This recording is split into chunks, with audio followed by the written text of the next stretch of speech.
गांव के पुराने बाजार के एक कोने में धूल और धूप के बीच एक दुबला पतला आदमी खड़ा था। सामने कुछ लकड़ियां रखी थीं। वो आवाज लगाता है, लकड़ी ले लो, सस्ती लकड़ी ले लो। पर घंटों बीत गए, कोई रुककर देखने तक नहीं आया। उसका चेहरा थकान और मायूसी से झुक गया। लगता है आज भी भूखा रहना पड़ेगा। घर पहुंचकर वो मिट्टी के बर्तन में झांकता है। अंदर कुछ नहीं, न एक दाना चावल, न एक रोटी का टुकड़ा। माँ, अगर आप होती ना तो आज भूखा नहीं सोता। पिताजी, आप कहते थे मेहनत करने वाला कभी भूखा नहीं रहता, लेकिन देखो ना, आज भी पेट में कुछ नहीं है। वो तस्वीर को ऐसे देखता है जैसे जवाब मिलने की उम्मीद हो। उसकी आंखों में आंसू भर आते हैं। थकान और भूख से वो वहीं फर्श पर लेट जाता है और नींद में जाने से पहले बस इतना कहता है, हे भगवान, ये जिंदगी कब बदलेगी।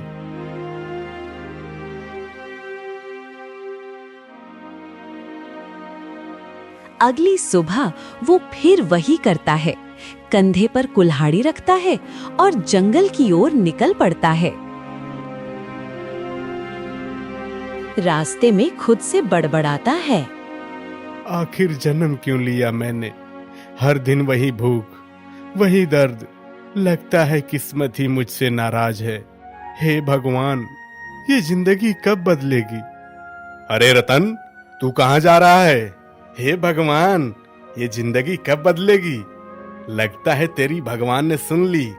चल अब मेरा कर्जा चुका दे। साहूकार जी, अभी तो हालत बहुत खराब है। लकड़ी बेचूंगा तो दे दूंगा, बस थोड़ा वक्त और दे दीजिए। वक्त? मैंने जो तुझे पैसे दिए थे उस पर अब 30% का ब्याज चढ़ गया है। या तो अभी चुका दे या फिर मेरे सिपाही तेरी हड्डियां तोड़ देंगे। रतन घबरा जाता है, हाथ जोड़कर कहता है, ऐसा मत कहिए साहूकार जी, जितना कहेंगे उतना दे दूंगा, बस थोड़ा वक्त और चाहिए। हाँ, अब सही समझा ना। चल निकल यहाँ से, और याद रख, अगली बार खाली हाथ मत दिख जाना। रतन की आंखों में आंसू भर आए। अपमानित रतन चुपचाप चलता जा रहा था। धूप तेज थी, पैर थक चुके थे, मगर मन उससे भी ज्यादा बोझिल था। तभी, अरे गंगा काकी, आप यहाँ क्या कर रही हैं? अरे रतन बेटा, भगवान भला करे तेरा। कहाँ जा रहा है इस धूप में? जंगल की तरफ जा रहा हूँ काकी, लकड़ी काटने। घर में कुछ बचा नहीं है।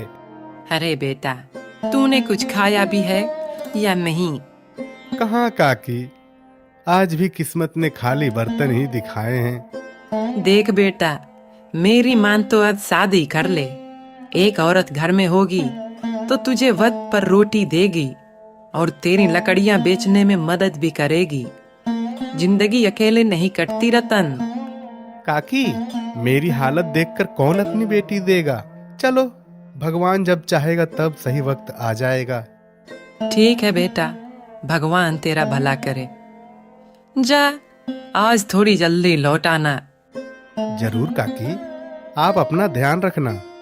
रतन मुस्कुराता हुआ जंगल की ओर बढ़ गया।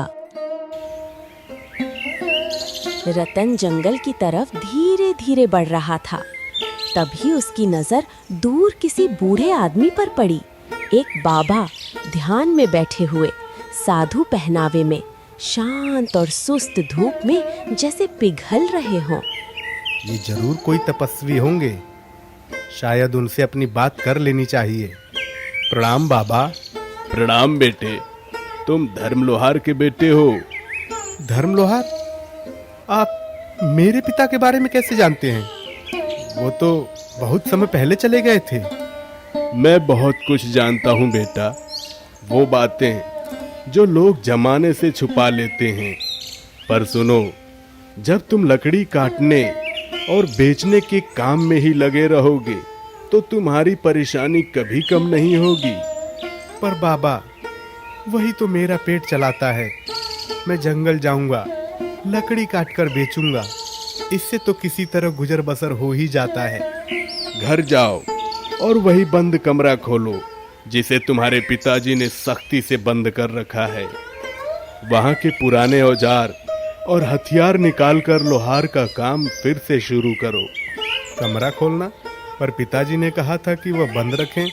उन्होंने मना किया था कि कोई नहीं खोलेगा। बेटा, मांगना और मना करना अलग बात है।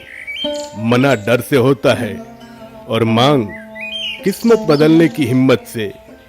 अगर तुम मेरी बात मानोगे तो तुम्हारे सारे दुख धीरे धीरे कम होंगे। मेहनत और हिम्मत से नसीब बदलता है और एक दिन लोग तुम्हारे बदलते भाग्य पर हैरान रह जाएंगे। और हाँ, तुम्हारे नसीब में तो राजा बनना लिखा है। क्या बाबा, राजा बनना? आप मजाक कर रहे हैं क्या? मेरे आस पड़ोस वाले लोग भी मुझ पर हंसते हैं। कहते हैं ये लोहार का बेटा रतन लकड़ियां बेचकर जीता है। और आप भी मेरे से मजाक कर रहे हैं। मैं मजाक नहीं करता बेटा। सच्चाई तब भी सच्चाई है जब वो अजीब लगे। मैं तुम्हें सिर्फ रास्ता दिखा रहा हूँ, चलना तुम्हें होगा। और अगर मैं गया और कमरे को खोला तो क्या होगा? तो क्या मैं पिताजी की बात तोड़ने वाला नहीं बन जाऊंगा? पिता ने जो कहा वो उस वक्त सही था, पर वक्त बदल गया है। कभी कभी पुराने बंधन तोड़ने पड़ते हैं। याद रखना, औजार हमेशा सम्मान से उठाना, क्योंकि उनकी धातु से ही तुम्हें नई ताकत मिलेगी। और अगर दिल से काम करोगे तो नसीब खुद बदल जाएगी। एक बात और बेटा, किसी बात पर जल्दी से फैसला मत करो। अब जा, अपने घर की ओर जा।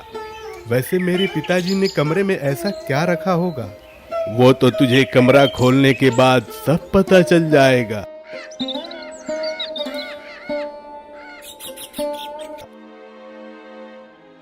फिर रतन वापस अपने घर आ जाता है। बाबा की बातें रतन के मन में गूंजती रहीं। शाम का वक्त था।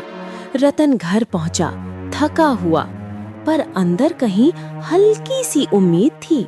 रतन के कदम उस कमरे की ओर बढ़ने लगे। वही कमरा जिसे उसके पिताजी ने हमेशा मत खोलना कहा था। बाबा ने कहा था, इस कमरे में मेरी तकदीर छुपी है। अगर पिताजी ने मना किया था तो क्या कोई कारण नहीं होगा? जैसे ही दरवाजा खुला, रतन ने देखा सामने एक बड़ी सुंदर मूर्ति थी। मूर्ति किसी राजकन्या की तरह लग रही थी। उसके चेहरे पर मुस्कान, आंखों में जैसे जीवंत चमक। पास ही कुछ लोहे के बर्तन और तलवार पड़ी थी और कोने में एक पुरानी भट्टी और धौंकनी रखी थी जिस पर जंग लगी थी। हे भगवान, ये सब क्या है? पिताजी ने तो कहा था यहाँ कुछ भी नहीं है, पर ये मूर्ति और ये भट्टी, इसके पास इतने सारे सामान रखे पड़े हैं। मूर्ति की आंखें इतनी सुंदर थीं कि ऐसा लगता था जैसे वो कुछ कहना चाहती हो। रतन ने कांपते हुए हाथ से मूर्ति के गाल को छुआ। ठंडी थी, पर एहसास ऐसा कि जैसे जिंदा हो। पिताजी, आपने मुझे यहाँ आने से क्यों रोका? तुम सुन सकती हो क्या? शायद नहीं, पर अगर तुम सुन पाती तो मैं एक बात बताता कि मैं कितना थक गया हूँ। हर दिन भूखा सोता हूँ। मेरी हंसी उड़ाई जाती है। वो कमरा अब रतन के लिए एक रहस्य बन चुका था। वो मूर्ति कुछ नहीं बोलती।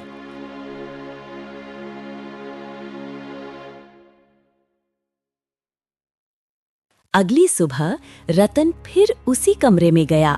कमरे के एक कोने में पुराने बर्तन रखे थे, धूल से ढके पर मजबूत। उसने धीरे धीरे उन्हें उठाया, साफ किया और एक टोकरी में रखकर बाजार की ओर चल पड़ा। आज बाजार में भीड़ थी, लेकिन किस्मत जैसे रतन की राह देख रही थी। लोग उसके बर्तनों की तारीफ करने लगे। अरे भाई, ये तो बहुत अच्छे बर्तन हैं। इतनी चमक कहाँ से आई? कुछ ही देर में सारे बर्तन बिक गए। वाह, आज तो सारे सामान बिक गए। अब शायद जिंदगी थोड़ी आसान हो जाएगी। रतन की आंखों में अब आशा थी। वो मूर्ति के सामने खड़ा होकर हंसते हुए बोला, देखा, आज मैं सारे बर्तन बेच कर आया हूँ। इतने सारे पैसे मिले हैं कि 2 दिन का खाना आराम से हो जाएगा। शायद अब किस्मत बदलने लगी है। वहाँ वही बर्तन फिर से रखे थे, एक भी कम या ज्यादा नहीं। वो चमक रहे थे जैसे किसी ने अभी अभी उन्हें वहाँ रखा हो। ये कैसे हो सकता है? मैं तो इन्हें बेच आया था। क्या मैं सपना देख रहा हूँ? जरूर इसमें कोई बात है, कोई रहस्य है इन बर्तनों में। शायद ये किसी तरह का वरदान हो सकता है।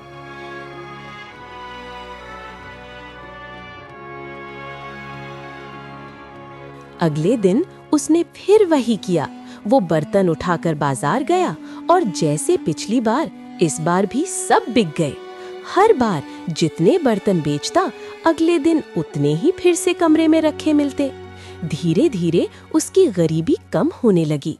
घर में रोशनी और रोटी दोनों लौट आईं। पर अब उसके दिल में एक नया एहसास जन्म लेने लगा था। पता है, अब मुझे तुमसे बातें करने की आदत सी हो गई है। हर खुशी, हर डर अब तुम ही से कहता हूं मैं। और आज सच कहता हूं, मुझे तुमसे प्रेम हो गया है। पर मैं भी क्या कह रहा हूं, तुम तो ठहरी एक मूर्ति, चुपचाप और सुंदर सी। पर फिर भी न जाने क्यों मुझे ऐसा लगता है जैसे तुम सब सुन सकती हो। रतन अब रोज उसी तरह करता। सुबह बर्तन बेचने जाता और शाम को लौटकर उसी मूर्ति से बातें करता। कभी अपनी तकलीफें कहता, कभी अपने सपने, कभी अपनी हंसी। धीरे धीरे उसे लगता जैसे मूर्ति अब उसके अकेलेपन की साथी बन गई हो। आज तो तुम और भी सुंदर लग रही हो। कभी कभी सोचता हूँ, काश तुम बोल पाती तो शायद मेरी बातों का जवाब भी मिल जाता। मूर्ति की आंखों में हल्की सी चमक आई और फिर एक मधुर पर गंभीर आवाज सुनाई दी। रतन। कौन बोल रहा है? मैं हूँ रतन, वही जिससे तुम हर दिन बातें करते हो। रतन की आंखें फैल गईं। वो यकीन ही नहीं कर पा रहा था कि एक लोहे की मूर्ति उससे बात कर रही है। तुम बोल सकती हो? ये कैसे हो सकता है? तुम तो एक लोहे की हो। हाँ रतन, मैं लोहे की हूँ। तो फिर हुआ क्या था? ऐसा क्या हो गया कि तुम लोहे की बन गई? मुझे श्राप मिला था रतन, ऐसा श्राप जिसने मेरे शरीर को लोहे का बना दिया। किसने दिया था ये शाप? आखिर तुम कौन हो? मैं सब बताऊंगी रतन। तुम्हारे पिता धर्म लोहार थे। मेरे पिता धर्म लोहार? तुम उन्हें जानती थी? धर्म लोहार एक लोहे को लेकर तलवार बना रहा था। तभी दरवाजे पर बूढ़े बाबा आते हैं। बेटा, मैंने कुछ दिन से खाना नहीं खाया। क्या तुम मुझे खाना खिला सकते हो? बिल्कुल बाबा, आप यहाँ रुकिए, मैं अभी आता हूँ। आपको भोजन की व्यवस्था करके लाता हूँ। धर्म लोहार उठता है और बाबा के लिए भोजन लेने बाहर दूसरे घर चला गया। बाबा, मुझे शाही तलवार दे दो जिसे मैंने बनाने का आदेश दिया था। क्या तुम सदैव ऐसे ही बोलती हो बेटी? तुम्हें इससे क्या, तुम अपना काम देखो। नहीं तो तुम क्या कर लोगी? तुम्हारा सर धड़ से अलग कर दूंगी। इतना सुनते ही बाबा गुस्से से भर उठते हैं। उनकी आंखों में आग सी उभरती है। जा, मैं तुझे श्राप देता हूँ। तू अब लोहे की मूर्ति बन जाएगी और तू आजीवन इसी अवस्था में रहेगी।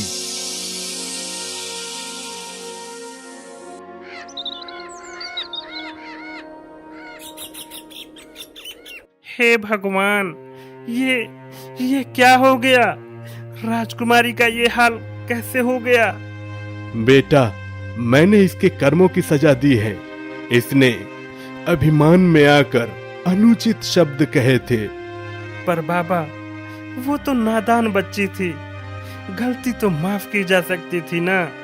अब तो मैंने इसे श्राप दे दिया है बेटा, लेकिन इस श्राप से मुक्ति का एक ही मार्ग है। कौन सा मार्ग बाबा, बताइए, मैं कुछ भी करूंगा। जब तुम्हारा बेटा 21 वर्ष का होगा, तभी ये राजकुमारी अपने श्राप से मुक्त हो पाएगी। राजकुमारी चंद्रलेखा, तुम कहाँ चली गई? पूरे राज्य में खोज दिया, पर तुम्हारा कोई सुराग नहीं मिला। महाराज, हमने जंगल, पहाड़ और आसपास के गांवों तक खोज करवाया, लेकिन राजकुमारी का कोई निशान नहीं मिला। जिस बेटी की हंसी से ये महल गूंजता था, आज वही बिल्कुल चुप्पी साधी हुई है। आखिर मेरी चंद्रलेखा कहाँ गई? राजा भीमसेन ने अपनी पूरी सेना और जासूसों को राजकुमारी की खोज में भेजा, लेकिन किसी को कुछ भी पता नहीं चला। रतन मूर्ति के सामने खड़ा था। उसकी आंखों में सवाल था और दिल में बेचैनी। कैसे मुक्त होगी चंद्रलेखा इस श्राप से? राजकुमारी, बताइए मुझे क्या करना होगा ताकि आप आजाद हो सकें। रतन, अगर तुम सच में चाहते हो कि मैं इस श्राप से मुक्त हो जाऊं, तो तुम्हें अपना एक हाथ मुझे अर्पित करना होगा। केवल उसी त्याग से मेरा लोहे का शरीर टूटेगा और मैं जीवित हो पाऊंगी। रतन चुप हो गया। क्षण भर को उसकी आंखों में डर और सोच दोनों थे, पर अगले ही पल उसने मुस्कुरा दिया। मैं इनसे प्रेम करता हूँ और प्रेम में त्याग ही सबसे बड़ी पूजा है।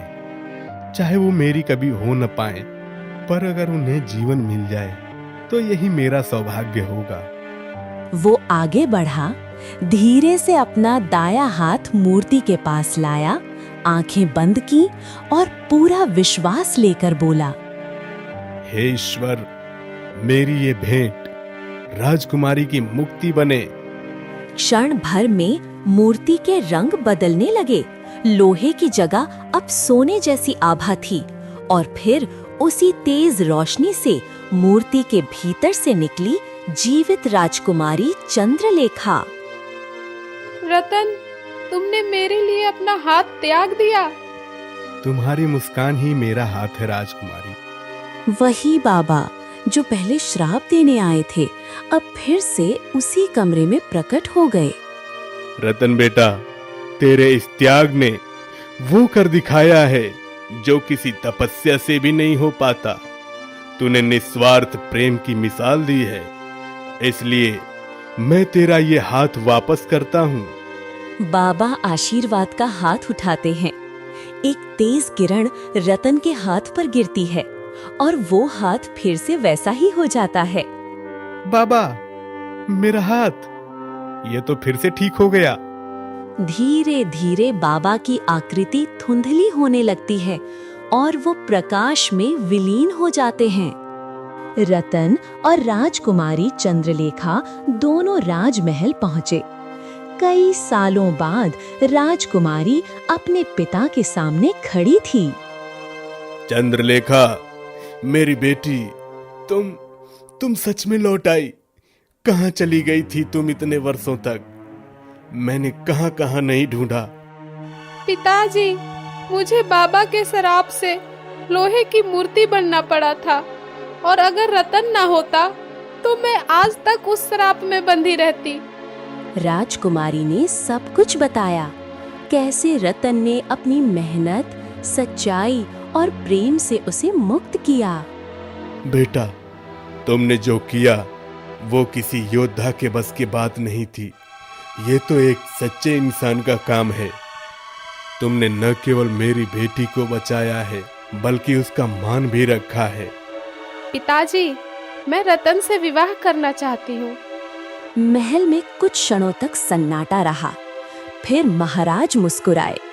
वो मुस्कान जिसमें पिता का गर्व और इंसानियत दोनों थे। अगर मेरी बेटी का सुख रतन के साथ है तो मुझे कोई आपत्ति नहीं है। आज से रतन न केवल मेरा दामाद रहेगा, बल्कि मैं इस राज्य का इसे नया महाराज भी घोषित करता हूँ। जिस लोहार के बेटे को लोग ताने देते थे, वही आज सत्य, प्रेम और त्याग से राजा बन गया था।